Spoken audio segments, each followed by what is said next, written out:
ਇਸ ਮੌਜੂਦ ਹਾਂ ਜੀ ਵਾਦੀਏ ਹਕੀਕ। ਠੀਕ ਹੈ, ਇਹ ਵਾਦੀਏ ਹਕੀਕ ਦੀ ਕੀ ਨਿਸਬਤ ਹੈ ਸਰਕਾਰ ਨਬੀ ਪਾਕ ਨਾਲ। ਸਰਕਾਰ ਨਬੀ ਪਾਕ ਨੇ ਖਾਹਿਸ਼ ਕੀਤੀ ਸੀ ਹਜ਼ਰਤ ਅੰਮਾ ਆਇਸ਼ਾ ਸਦੀਕਾ ਨੂੰ, ਆਖਿਆ ਰਜ਼ੀ ਅੱਲਾਹ ਤਾਲਾ ਅਨਹੂ ਨੂੰ ਕਿ ਮੇਰਾ ਦਿਲ ਕਰਦਾ ਹੈ ਕਿ ਮੇਰਾ ਜਿਹੜਾ ਘਰ ਹੈ ਨਾ ਇਹ ਵਾਦੀਏ ਹਕੀਕ ਦੇ ਕੋਲ ਹੋਣਾ ਚਾਹੀਦਾ। ਇਹ ਉਹਨਾਂ ਖਾਹਿਸ਼ ਕੀਤੀ ਅੰਮਾ ਆਇਸ਼ਾ ਸਦੀਕਾ ਦੇ ਨਾਲ। ਇਹ ਜਿਹੜੀ ਵਾਦੀ ਤੁਸੀਂ ਵੇਖ ਰਹੇ ਹੋ, ਠੀਕ ਹੈ।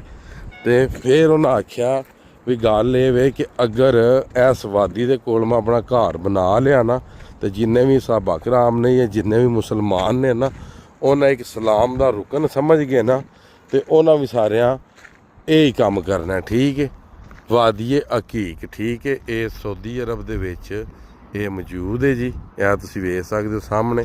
ਇਹ ਸਰਕਾਰ ਨੇ ਖਾਹਿਸ਼ ਕੀਤੀ ਸੀ, ਇਹ ਬੜੀਆਂ ਰਵਾਇਤਾਂ ਦੇ ਵਿੱਚ ਵੀ ਆਇਆ ਜੀ। ਠੀਕ ਹੈ ਜੀ। ਬਾਕੀ ਇਹ ਜੰਗਲੀ ਕਬੂਤਰ ਜੇ ਇਹ ਪੀ ਰਹੇ ਜਨਾਬ ਪਾਣੀ, ਦਾਣਾ ਖਾ ਰਹੇ ਮਦੀਨੇ ਤੋਂ ਤੇ ਪਾਣੀ ਪੀ ਰਹੇ ਇੱਥੋਂ ਜੀ। ਵਾਦੀਏ ਹਕੀਕ ਘਰ ਨੇ ਖਾਹਿਸ਼ ਕੀਤੀ ਸੀ ਕਿ ਇੱਥੇ ਮੇਰਾ ਘਰ ਹੋਵੇ, ਮਗਰ ਉਹਨਾਂ ਫਿਰ ਜਦੋਂ ਹਿਸਾਬ ਲਾਇਆ ਸਾਰਿਆਂ ਦਾ ਤੇ ਫਿਰ ਉਹਨਾਂ ਆਖਿਆ ਵੀ ਨਹੀਂ, ਇਹ ਕਿਸੇ ਹੋਰ ਪਾਸੇ ਟੁਰ ਪੈਣਾ। ਬਾਕੀ ਜਿੰਨੀਆਂ ਵੀ ਵੀਡੀਓਜ਼ ਆ ਰਹੀਆਂ ਨੇ ਇਹਨਾਂ ਨੂੰ ਤੁਸੀਂ ਜ਼ਿਆਦਾ ਤੋਂ ਜ਼ਿਆਦਾ ਸ਼ੇਅਰ ਕਰਨਾ, ਜ਼ਿਆਦਾ ਤੋਂ ਜ਼ਿਆਦਾ, ਤਾਂ ਕਿ ਇਹ ਇੱਕ ਅੱਛਾ ਮੈਸੇਜ ਜਾਂ ਜਿਹੜੇ ਅੱਜ ਹੀ ਇੱਥੇ ਆਉਂਦੇ ਨੇ ਉਹਨਾਂ ਨੂੰ ਇਹਨਾਂ ਸਾਰੀਆਂ ਜ਼ਿਆਰਤਾਂ ਦਾ ਪਤਾ ਲੱਗ ਜੇ ਜੀ।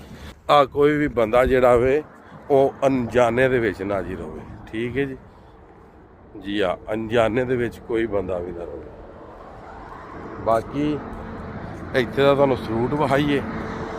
ਠੀਕ ਹੈ ਜੀ, ਇੱਥੇ ਦਾ ਜਨਾਬ ਸਰੂਟ ਹੈ।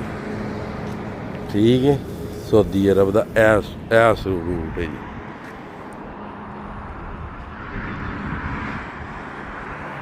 ਬਾਕੀ ਅੱਲਾ ਹਾਫਿਜ਼, ਫੀ ਅਮਾਨ ਅੱਲਾ ਜੀ।